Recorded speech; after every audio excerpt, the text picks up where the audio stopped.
Hello everyone and welcome to my channel. Thank you for joining me today. My name is Shelby and today we're going to be talking about A Little Life and my entire review over the book, all of my thoughts, all of my opinions, and we're really just going to have like a good deep dive into the book. I'm going to try to do as spoiler free as possible. I'm so nervous to make this video because A Little Life is my favorite book of all time and I really want to do this video justice. I want to say everything that I feel like needs to be said, so I'm kind of nervous. Okay, so first things first, I'm going to give you a little bit of background on the book in case you have never heard of it, you don't know what it's about at all. So A Little Life is written by Hanya Yanagihara. She is a Japanese-American woman. She is actually the same age as my mother. She was born on the same day as her, and she's in her late 40s, and she is a incredible writer. This is the first book that I ever read by Hanya. She has one other book. It is called The People in the Trees, and that book took her, I think, 18 years to write because she had to wait for the main guy that she was talking about to pass away so that she could release this book. I have not yet got around to reading People in the Trees, but I'm definitely going to. Anyways, this is her second book and by far the most popular. This is a bestseller. It is a finalist for several different prizes, hence the stamps and the markings. And yeah, this book is highly rated, highly reviewed, highly loved by many, and I'm going to explain why. So I read this book because it was recommended to me by booktubers. A lot of booktubers put it in their wrap-ups for 2020, and a lot of them just made entire reading vlogs based around this book because it is kind of a, quote, trend to read it because it is a very heart-wrenching and hard-to-read novel. And so a lot of people want to catch themselves crying on camera. It can be raw and show their full opinion on the book, and also crying in a thumbnail makes for a pretty good click rate. So it was kind of a trend to read this book in 2020. And I like that it was a trend because I think that this book is incredible and everyone should read it because of the life lessons that it gives you. But I'm gonna go ahead and talk about why it is harmful to just read this book blind. It's not something that I did. I did not know about the plot at all, and I think that's good. I don't think you should know much about the plot going into it, but you should know that there are a lot of trigger warnings. This is a hard book to swallow. So you follow four men around. You start when they are in college together and go out their entire lives spent with each other as friends. And it talks about the relationship that they have with one another. And one of the characters, Jude, he is, I guess, technically the main character. He goes through a lot of hardship in his life. And so the whole book, you're figuring out more about the mysterious character that is Jude. And he has a lot of mental illness, a lot of mental problems. And so the book really dives into that. And it does not mention it in a lighthearted way at all. It is not funny, it is not sweet, it's not caring. It is heart-wrenching, it is a lot to swallow, and that is something that you definitely need to be aware of if you do plan on reading this book. I feel like some people did not necessarily go over that well enough in their videos, so I want to make sure that if you are watching my video and you don't have any context of this book, you do know that there are a lot of hard topics. If you are not an adult, I would pass on this book entirely. If you are not at least 18, 19, or 20, if you are not a mature person with a good head on your shoulders, with a good emotional ground right now, I would definitely pass on this book. But if you do think that you fall into those categories, you do think that this is something that you would be interested in, then you should know the trigger warnings are suicide, self-harm, we've got sexual harassment, sexual assault. So we do have a lot of heavy topics, a lot of adult conversations, and if you think that you are not ready for it, then you probably aren't. There's a lot that goes on here. I have a pretty good mental head on my shoulders, and there were several parts in this book that really made me take a second, and I had to take a break from the book because it's a lot. All in all, This book took me 2 weeks to read because when you do read it, you are completely and utterly engrossed in this world. The 4 main characters are written in such a way that you believe that they are real.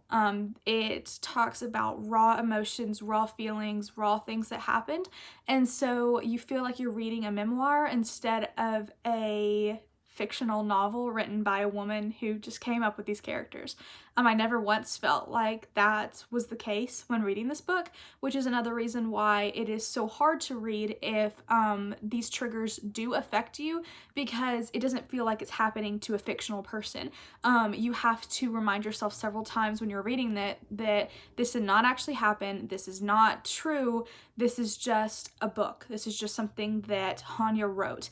And it is important to be aware of that it is very emotional, and she does that on purpose. The characters in this book are definitely the main plot. The plot of this book I'm not going to talk about at all because there really isn't a plot. It's really just character driven and character centered, which is one of the reasons that I loved this book so incredibly much, because I really like books that are character driven and focused. I don't really care for like big twists in a story, big turns. I like things that are realistic and that are natural, and this is definitely that book. This book is my favorite because it hit all of the points that I look for in a book, especially what I was looking for when I read it. I wanted to read something that was written beautifully. I wanted to read something that felt like it needed to be written. And that is something that I want to talk about too, about Hanya herself. Before I get into a lot of my thoughts and my breakdowns and everything, I want to talk about who Hanya is and why she wrote this book, because after I read this book, I was obsessed with her. I was obsessed with her writing, and I wanted to know everything that there was to know about Hanya. And so I watched all of her interviews that are available on YouTube, and she's a magnificent woman. She is definitely who I'm going to start saying when people ask you the question, if you could have lunch with anyone, who would it be? Or if you could invite anyone to a dinner party, who would your guest of choice be? It's always going to be Hanya from now on. That is my answer. I want to meet this woman so incredibly much. She is just amazing, and let me break that down for you. So Hanya wrote A Little Life in 18 months. It took her 18 months from beginning to end to write this novel. She spent 18 months writing the novel, and 2 of those months were spent just researching the characters' careers that she wanted to have in here. This book is extremely detailed, and there is not anything left out that I think should have been put in, if that makes sense. She put a lot of heart and soul into the book, and you can really tell, especially that she did so much research. All 4 of the characters have different jobs, different career paths.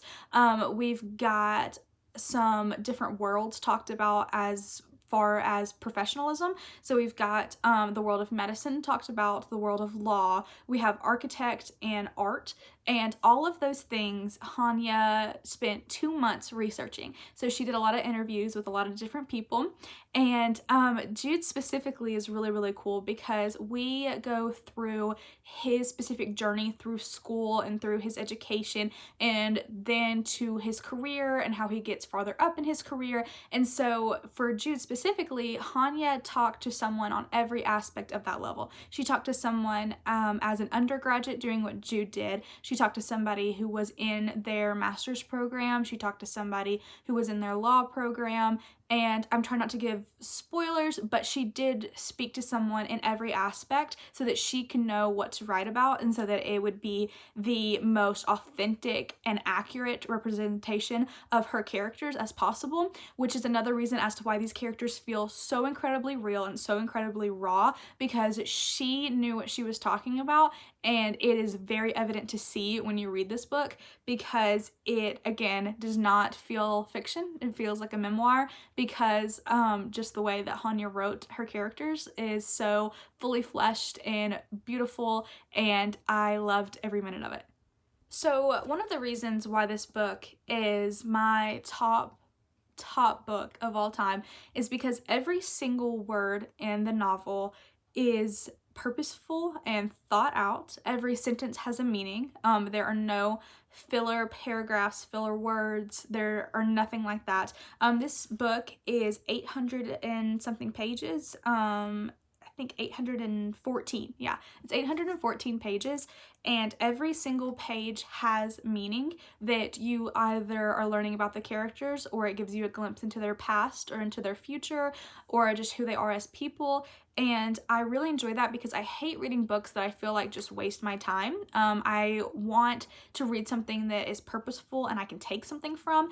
And Hanya herself said in interviews that she is not planning on writing another book at the moment, and people ask her why, because her writing is so great and we just want more. And she said because she only writes when she feels like she has something to say. And I really enjoy that because she's basically just telling us that she's not a cash out. She is writing with a purpose, and this book is so good because you can take so much from it.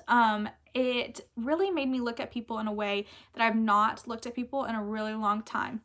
So now I want to talk about why I read the book, and that is definitely the sole purpose of it. I am not a compassionate person. I never have been. It is definitely a struggle of mine that I would like to be better at. And so when people said that when you read this book, you see people in a different way that you never have before, I was all for it because I want to better myself in that aspect in any way that I can. And reading this has definitely helped me already. I read this book in the course of 2 weeks, and I read it about a month ago.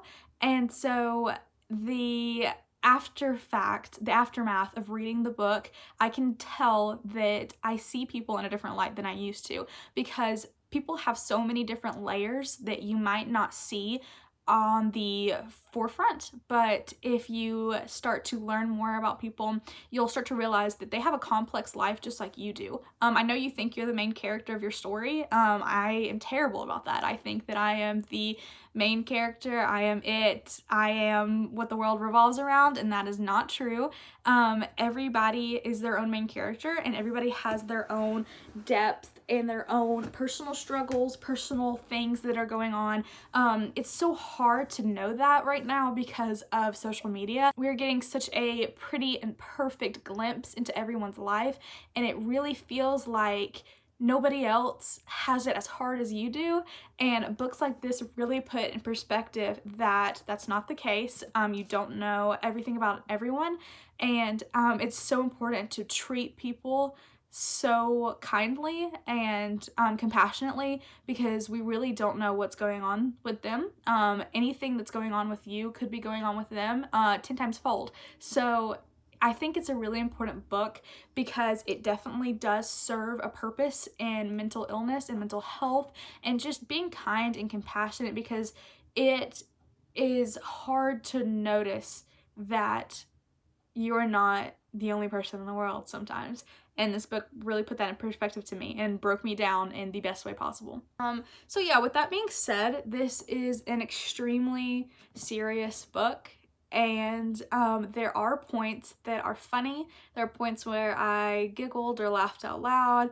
There are points where I cried and I sobbed. There are points where I was so involved in the book that I didn't get up for a couple hours because I just wanted to know what was going on, and I couldn't put the book down.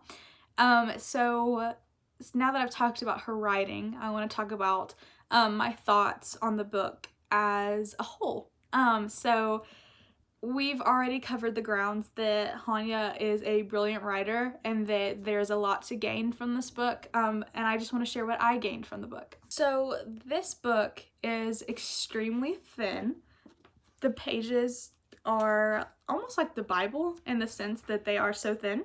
And normally, if I write a book that is written extremely well, or I feel like there's a lot to get from it, I will write in the book. I'll highlight, I'll write, I'll scribble, I'll talk to myself in the margins. But this book is so thin that I was not comfortable with doing that. I didn't want to hurt the pages or make the highlighting shadow on the other side or anything like that. I wanted to keep it very pretty. And so I used the sticky tab method for when I was annotating this book, since I could not physically write in it.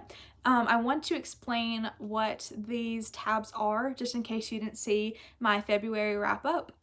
So the pink is every time that the characters are affectionate for each other. There are a lot of times in the book where the characters have to lift the other one up, have to help them through situations, and it's very interesting, and I really enjoyed those points in the book. As you can see, there are a good bit of those. If you can see all those pinks, there's a good number of times that something just sweet happens, or something caring, just anything like that. I marked it.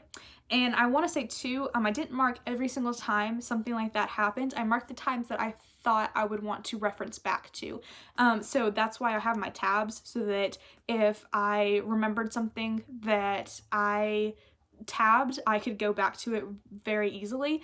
So if I saw something that the characters were being affectionate and I didn't really care about that much, I wasn't going to tab it. But something like that, I did. Something that I thought was very telling for the characters, I would tab it so I could go back to it. Then I also did purple for the past, and I was very, very thankful that I did that, because at the very beginning there's 4 characters. It's Malcolm, Jude, Willem, and JB, and I was getting JB and Malcolm mixed up a lot, because they are, I guess in the grand scheme of things, if you like rank them as to the main characters, it would be probably Jude, then Willem, then JB, then Malcolm. And so JB and Malcolm, I was getting them kind of switched, because we don't see as much of them as we do the other 2 main characters. And so I was glad that I tagged their backgrounds and their past, so that I was able to flip back and forth and remember who was who and what happened to which character. As you go throughout the book, that becomes less and less and less of a problem, because you get to know them so incredibly well. But at the beginning, I was very glad that I tabbed them accordingly, because there were a few reference points that I needed to make about certain family members or about their backgrounds. And the color that you see probably the most is the orange, and orange is just something that I found I really liked in the book, whether it was a piece of writing that was just written extraordinarily well, or if it was something that was really telling about the characters and I really enjoyed it.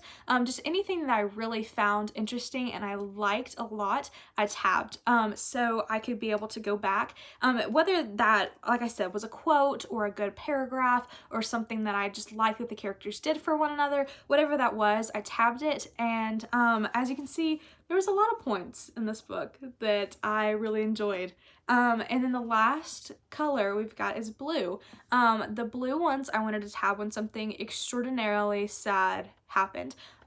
This book is filled with sadness, from the beginning to the end. There are a lot of sad points, and the only blue tabs that I marked as extremely sad are when something really caught me by surprise or caught me off guard, or it was just a big toll on me as a reader for these characters. So I did not mark everything sad that happened. If I did, this whole book would be blue. I would run out of blue tabs, but I marked all of the extremely, extremely sad points.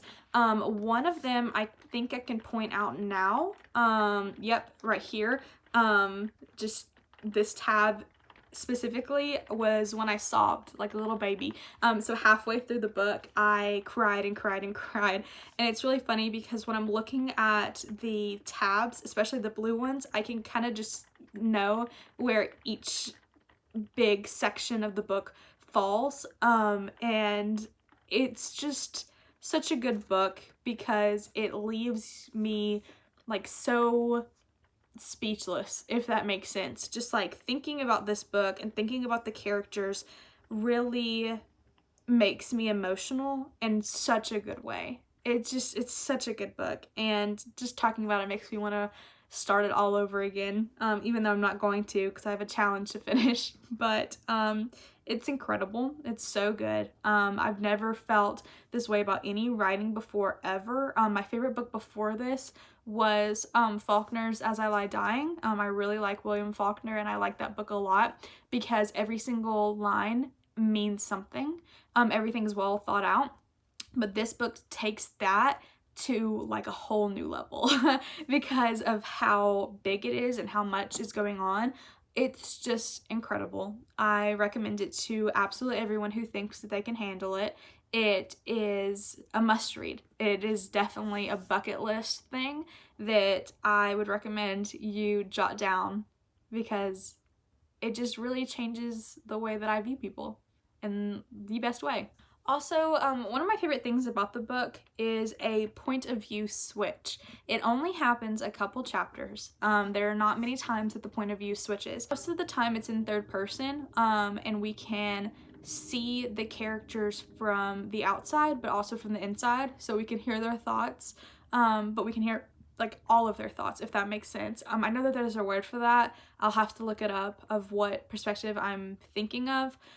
So most of the time we know what everyone is thinking, what everyone is saying, what everyone's feeling, but there are a couple chapters that are not that way. They're in someone else's point of view, and I really enjoyed those chapters.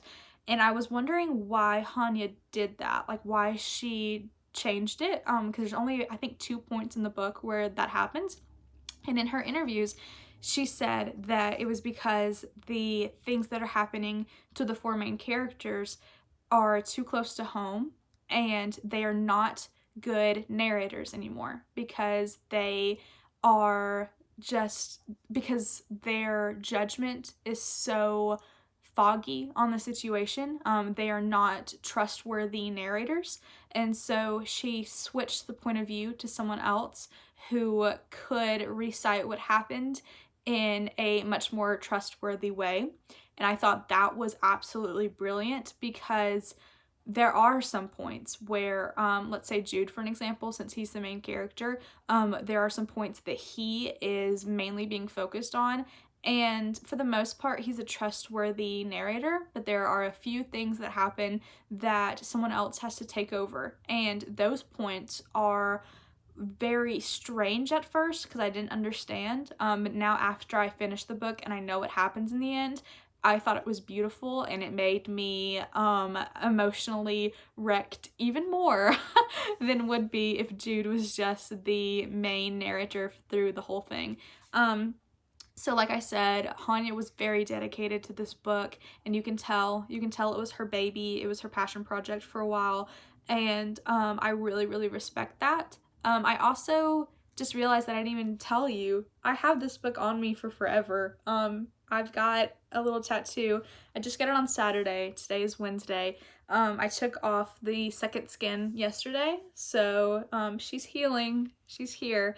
I got it for chapter 5, the happy ears, because that is personally my favorite chapter in the whole book. It's where the most happy things happen and the most sad things happen, and it really is the turning point that gave me a lot of perspective of people in a new way, and I really enjoyed it, and I wanted to take that with me everywhere. I wanted to take the mindset that I had while reading this book with me throughout my entire life all the time, and so now I have it. I got this at Artifacts by Fabz. She's one of the artists over there. It's in Huntsville, Alabama. It was awesome. She made me feel super calm and comfortable, and we just really chatted for a while. We chatted about the book, we chatted about life. It was great. Definitely recommend her, and I'm so excited for how pretty it is. Let me show you the chapter. Here we go. So this is part 5, the happy years, on me and in the book. It's so good. This is my first tattoo, and I'm so excited about it. I can't stop talking about it. So anyways, I think that's all I have to say about A Little Life. It was great. I loved it the most. Best book I've ever read, ever. Everything was thoughtful. It was well organized. It was written in a way that I would not have changed anything. There were some points that at the end I was wondering why things weren't included, and then once I heard Hanya mention it herself, I realized that everything that she put in this book was great. There are some points that are really hard to get through, and even her editor said, like, hey, we need to cut this back some. We need to cut the book by like 250 pages.